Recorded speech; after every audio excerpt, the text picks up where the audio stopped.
What is going on, guys? Welcome back to the channel, and today we're going to be talking about my hopes for the setting of Battlefield 6, as right now we really have no idea what the game is going to be. There's obviously been a lot of speculation over the last month or two, tons of supposed leaks and rumours of what the game is going to be and what it might feature in this new installment, but as of right now there is no official word on the game other than just the fact that it is touted to be releasing in late 2021, likely October or November of this year, just based off the release dates for previous titles. Now, before we get into my hopes, I know that the channel has mostly been Warzone and Call of Duty in recent months, but for those of you who don't know, Battlefield is my absolute favourite shooter franchise and probably all around just my favourite multiplayer franchise in general. I've been playing Battlefield since Battlefield 2, which came out in 2005 when I was literally not even 10 years old yet, with the Bad Company series being the first Battlefield games that I truly sunk hours into, which came out in 2008. I will still be playing plenty of Warzone as it's my favourite game right now and I don't see myself stopping for quite a long time, but if you are a fan of Battlefield, just know that over the next couple of months there will be plenty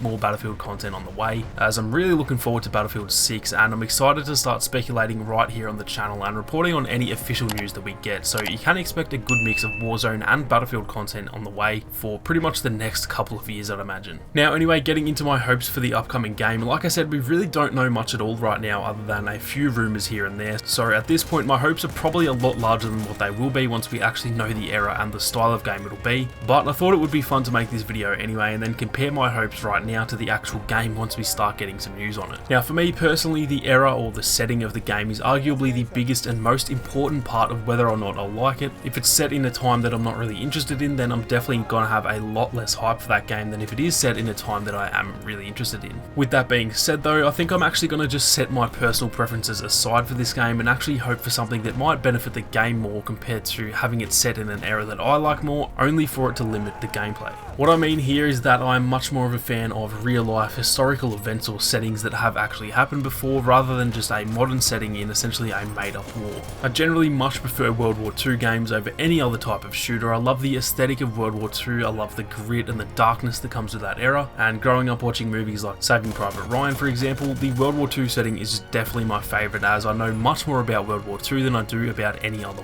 war. Now obviously Battlefield 5 was set in World War II and that game just goes to show that the era isn't everything, as honestly there was just so much missed potential there despite the game still being pretty decent. Battlefield 5 felt like a pretty big letdown for me, unfortunately, almost exclusively because of the setting. Playing in a World War II game without battles like D-Day or the Battle for Stalingrad, it just didn't ever feel like a World War II game, and despite the gameplay being pretty solid, it never really hooked me like the other Battlefield titles have. Because of that, like I said, I really want to just put my own preferences aside and hope for something that will definitely give the game much more freedom, a modern setting in a war that hasn't necessarily happened in real life. I think that setting is honestly the best case for the game at a time like this, when the game really does need to perform well in order to secure the future of the franchise. I've spoken to a few good friends of mine about this, with all of us pretty much agreeing that a real life historical setting is generally more immersive and interesting than a boring, unrealistic modern setting, but like I just mentioned, I would always play devil's advocate with those friends and tell them how much better a modern setting could be for the game. More weapon choices, more gadgets and technology, more vehicle variety, it all leads to a much more well-rounded game in my opinion, as it just kind of takes away the shackles that a real life setting often has on a game. Take Battlefield 1 for example. I love that game, it honestly might be in my top 3 favourite Battlefield games of all time, but it was hindered by a lack of variety when it came to weapons, gadgets and customization in general. Each class really only had about 4 or 5 different weapons at most, but it was disguised by the way that they laid those weapons out.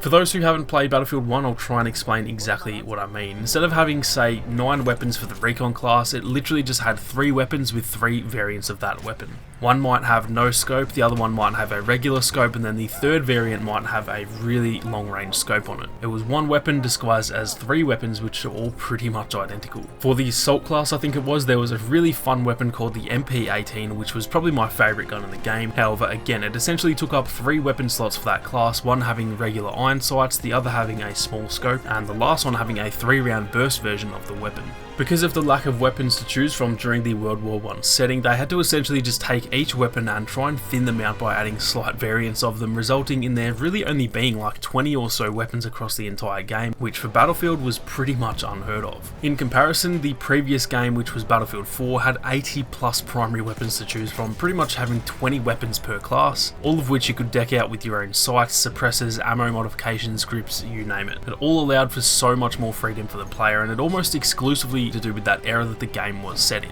Battlefield 4 was modern, where there are obviously thousands of weapons in real life right now, compared to Battlefield 1 being a World War I game in a time when technology was nowhere near as advanced, and there were probably only a handful of different weapons available at the time, most of which in real life were either bolt-action rifles or semi-automatic rifles. Fully automatic weapons weren't really a common thing back then, which is obviously a big issue for a first-person shooter. Essentially, what I'm trying to say is that despite me not actually really feeling intrigued or immersed by a modern setting, I think that the game needs to be set in modern times purely just for the freedom of the game, as this game is obviously very important for the future of the franchise, and in a way, it is almost do or die for Battlefield right now. Let me know what you guys think about the setting of the game down in the comments. In my opinion, it's always one of the biggest talking points of the game moving into the reveal time, and I'm definitely curious to hear what you guys have to say about the time and the setting of Battlefield 6. That is going to do it for this one though, guys. If you enjoyed the video, then be sure to leave a like down below, and if you are new, then consider subscribing to the channel with those notifications on. Thank you all very much for watching, and I'll catch you guys in the next one.